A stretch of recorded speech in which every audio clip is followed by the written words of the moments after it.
नमस्कार साथियों, मैं सत्येंद्र सिंह और स्वागत है हमारे चैनल एग्रो सक्सेस टिप्स में। आज हम आप लोगों को बीएससी एजी ऑनर्स 4th सेमेस्टर के जो कि आप लोगों का सब्जेक्ट है प्रिंसिपल्स ऑफ सीड टेक्नोलॉजी का प्रीवियस ईयर जो पेपर है 2023-24 का। अगर आप लोगों ने मेरा जो पार्ट 1 नहीं देखा है इस वीडियो का, तो पार्ट 1 मैंने आप लोगों को करवा दिया है ऑलरेडी। तो आप लोग पहले जो पार्ट 1 है उसको देख कर जाना है क्योंकि मैंने उसमें 25 क्वेश्चंस ऐसे हैं जो कि बहुत ही महत्वपूर्ण प्रश्न रहे हैं, जो कि आपकी परीक्षा में संभवतः ही आ सकते हैं। तो चलिए, इसमें क्वेश्चन नंबर 26 है हमारा। तो the highest seed replacement rate is of, यानी कि जो सर्वाधिक बीज प्रतिस्थापन दर है तो वो किस सीड की होती है? तो हाइब्रिड सीड की होती है या फिर वैरायटी या फिर कंपोजिट? तो यह हमारे हाइब्रिड की होती है। तो इसका राइट आंसर हमारा ऑप्शन नंबर ए हो जाएगा। एंड इसके बाद नेक्स्ट क्वेश्चन है हमारा, जो कि है formation of seed without fertilization is known as. तो जो है बिना निषेचन के बीज का बनाना कहलाता है। तो जो बिना निषेचन के बीज का बनना कहलाता है तो यह क्या कहलाता है? तो यह हमारा जो कि एपोमिक्सिस, यानी इसे हिंदी में असंगजनन भी कहते हैं, जिसे जो कि असंगजनन है, जो कि हमारा बिना निषेचन के बीज कहलाता है।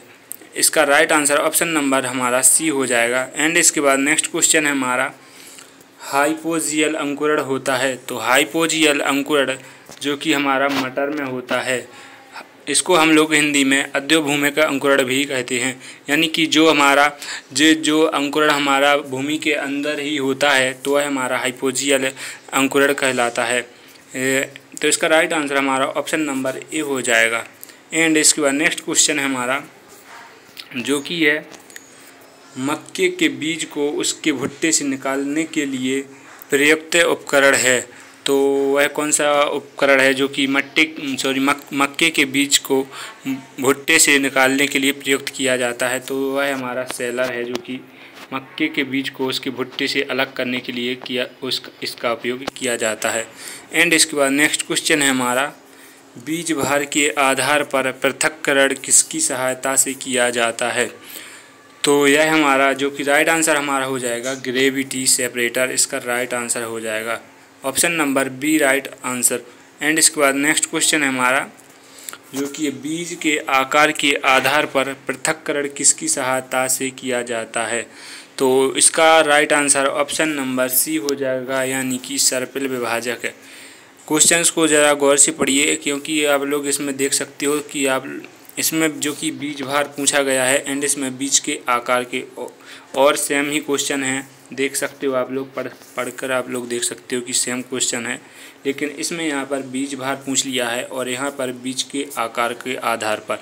तो चलिए, क्वेश्चन नंबर हमारा 32 है, पादप स्तर पर आनुवंशिक शुद्धता का परीक्षण कहलाता है। तो जो पादप स्तर पर आनुवंशिक शुद्धता का जो परीक्षण कहलाता है तो हमारा GOT कहलाता है, यानी GOT का जो फुल फॉर्म होता है ग्रो आउट टेस्ट होता है। तो इसका राइट आंसर हमारा ऑप्शन नंबर ए हो जाएगा। एंड इसके बाद नेक्स्ट क्वेश्चन है हमारा, जो कि है 33 है। तो बीज नियम किस वर्ष पारित किया गया? तो जो बीज यहाँ पर आप लोग थोड़ा गौर कीजिए इंग्लिश पर। तो द सीड रूल्स यहाँ पर नीड लिखा है, यहाँ पर सीड रूल्स है भाई, बीज नियम पूछा है ना कि बीज अधिनियम। यहाँ पर सीड जो एक्ट है तो सीड एक्ट नहीं पूछा गया है, सीड रूल्स पूछा गया है। तो यह कब पारित हुआ? तो यह हमारा 1968 में पारित हुआ। जो कि सीड एक्ट है तो वो सीड एक्ट हमारा जो कि 1966 को पास हुआ था। एंड बात करें तो वो जो सीड एक्ट कब लागू कर दिया गया था, तो यह हमारा 1969 में जो कि हमारा एक्ट लागू कर दिया गया था। एंड इसके बाद नेक्स्ट क्वेश्चन है हमारा, बीज परीक्षण के लिए अपनाई जाने वाली विधि को अंतिम रूप दिया जाता है। तो जो बीज परीक्षण के लिए अपनाई जाने वाली विधि को जो अंतिम रूप दिया जाता है तो वह किसके द्वारा दिया जाता है? CSTL द्वारा या ISTA द्वारा या फिर OECD द्वारा या फिर उपर्युक्त सभी। तो इसका राइट आंसर होने वाला है हमारा ऑप्शन नंबर बी, यानी कि जो ISTA द्वारा है, जो कि बीज परीक्षण के लिए अपनाई जाने वाली विधि को अंतिम रूप दिया जाता है। तो स्टा जो इसके बारे में जान लीजिए। तो स्टा का जो फुल फॉर्म होता है international seed testing association. International seed testing association. अगर इसके स्थापना की बात करें तो यह है हमारी स्थापना इसकी हुई थी 1924 को। इसकी जो स्थापना हुई थी 1924 को इसकी स्थापना हुई थी। अगर बात करें इसका हेडक्वार्टर यानी मुख्यालय कहाँ है, तो यह इसका जो मुख्यालय है तो हमारा जुरिच स्विट्जरलैंड में इसका जो हेडक्वार्टर है। एंड इसके बाद नेक्स्ट क्वेश्चन है हमारा जो कि है राष्ट्रीय बीज नीति किस वर्ष अपनाई गई थी। तो इसका राइट आंसर हमारा ऑप्शन नंबर ए हो जाएगा, यानी कि 2002 में है जो कि राष्ट्रीय बीज नीति को बनाई गई थी। एंड इसके बाद नेक्स्ट क्वेश्चन है हमारा पिछले वर्ष उसी खेत में उगाई गई फसल के बीज बनने वाले पौधे कहलाते हैं। तो क्या कहलाते हैं? ऑफ टाइप या फिर रोज या फिर स्वयंसेवी पौधा। तो इसका राइट आंसर हो जाएगा हमारा ऑप्शन नंबर सी, यानी स्वयंसेवी पौधा, जिसे हम इंग्लिश में वॉलंटियर प्लांट भी कहते हैं। एंड इसके बाद नेक्स्ट क्वेश्चन है हमारा जो कि है 37, जो CGMS प्रणाली में संकरण बीज की कटाई की जाती है तो किस लाइन में की जाती है? तो ए लाइन, बी लाइन या फिर आर लाइन। तो जो CGMS प्रणाली में संकरण बीज की कटाई की जाती है तो वह हमारी ए लाइन में की जाती है। तो इसका राइट आंसर हमारा ऑप्शन नंबर ए हो जाएगा। एंड इसके बाद नेक्स्ट क्वेश्चन है हमारा पुरुष बांझपन को प्रेरित करने के लिए प्रयुक्त रसायन को कहा जाता है। तो इसको हम लोग CHA कहते हैं। तो इसका राइट आंसर हमारा ऑप्शन नंबर ए हो जाएगा, जो कि केमिकल हाइब्रिडाइजेशन एजेंट होता है। इसका जो फुल फॉर्म होता है केमिकल हाइब्रिडाइजेशन एजेंट होता है। एंड इसके बाद नेक्स्ट क्वेश्चन है हमारा व्यवहार्यता परीक्षण में सूचक है। तो व्यवहार्यता परीक्षण में जो इंडिकेटर यानी सूचक है तो वह हमारा 2,3,5 ट्राइफेनल टेट्राजोलियम क्लोराइड है। तो इसका राइट आंसर हमारा ऑप्शन नंबर ए हो जाएगा। एंड इसके बाद नेक्स्ट क्वेश्चन है हमारा स्टा की स्थापना किस वर्ष में हुई थी। तो मैंने आप लोगों को पहले ही बता दिया था उसमें। तो इसका right answer option number C हो जाएगा, यानी 1924 में इसकी जो स्थापना हुई थी। इसकी अगर बात करें इसका फुल फॉर्म क्या होता है तो international seed testing association. International seed testing association. And इसके बाद नेक्स्ट क्वेश्चन है हमारा जो कि है प्रमाणीकरण द्वारा किया जाएगा। तो यह प्रमाणीकरण किसके द्वारा किया जाएगा? तो यह हमारा जो सीड सर्टिफिकेशन एजेंसी है तो उसके द्वारा जो प्रमाणीकरण किया जाता है। एंड इसके बाद नेक्स्ट क्वेश्चन है हमारा जो कि है ICIA की स्थापना की गई थी।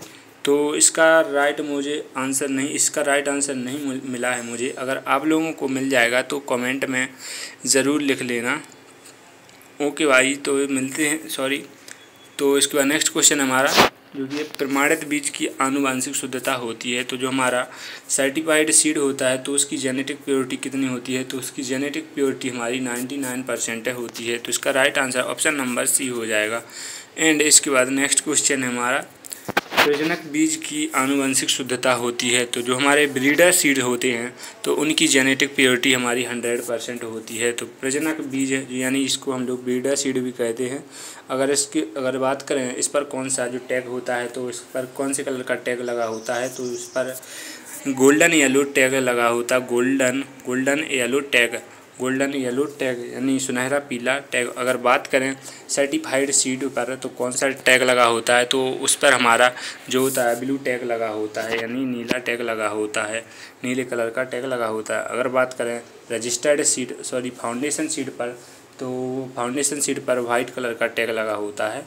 एंड इसके बाद नेक्स्ट क्वेश्चन है हमारा जो कि है प्रमाणित बीज का टैग साइज है। जो हमारा सर्टिफाइड सीड है तो उसका जो टैग साइज होता है तो कितना होता है?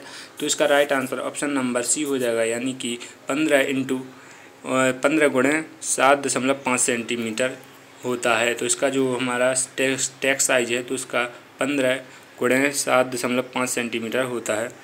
एंड इसके बाद नेक्स्ट क्वेश्चन है हमारा ब्रीडर बीज का टैग साइज है। तो जो हमारा ब्रीडर सीड है तो उसका जो टैग साइज होता है हमारा तो यह होता है हमारा ऑप्शन नंबर सी, यानी कि 12 × 6 सेंटीमीटर होता है। 12 × 6 सेंटीमीटर होता है। इसका right answer option number C हो जाएगा। एंड इसके बाद नेक्स्ट क्वेश्चन है हमारा, निम्न में से कौन सा माइक्रोबायोटिक बीज है। तो जो माइक्रोबायोटिक सीड है तो इनमें से कौन सा है, तो इसका right answer option number C हो जाएगा, यानी कि जो धान है हमारा राइस, तो यह हमारा माइक्रोबायोटिक सीड होता है। एंड इसके बाद नेक्स्ट क्वेश्चन है हमारा, जो कि ये बीज दीर्घकालीन भंडारण धारण करते हैं। तो कौन से बीज हैं जो लॉन्ग टाइम में स्टोरेज करते हैं, तो यह हमारे जो ऑर्थोडॉक्स सीड्स हैं जो कि हैं तो लॉन्ग टाइम स्टोरेज करते हैं।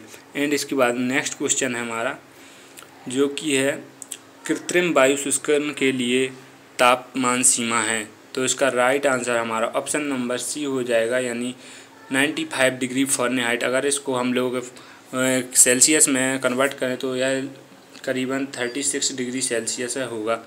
एंड इसके बाद नेक्स्ट क्वेश्चन है हमारा, जो कि धान के खुले भंडारण के लिए सुरक्षित नमी की मात्रा है।